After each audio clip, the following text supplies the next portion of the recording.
உங்களுக்காக இன்றைய வசனம்.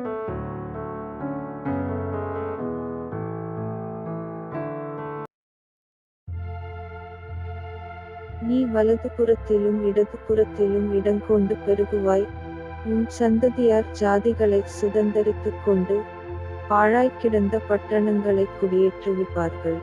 ஏசாயா 54 அதிகாரம் 3 வசனம்.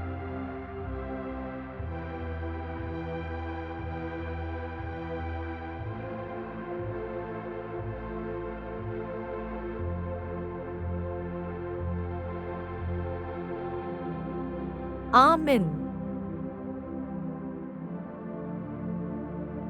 For thou shalt break forth on the right hand and on the left, and thy seed shall inherit the Gentiles, and make the desolate cities to be inhabited.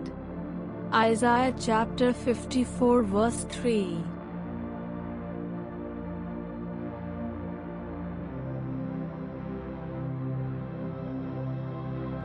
Amen.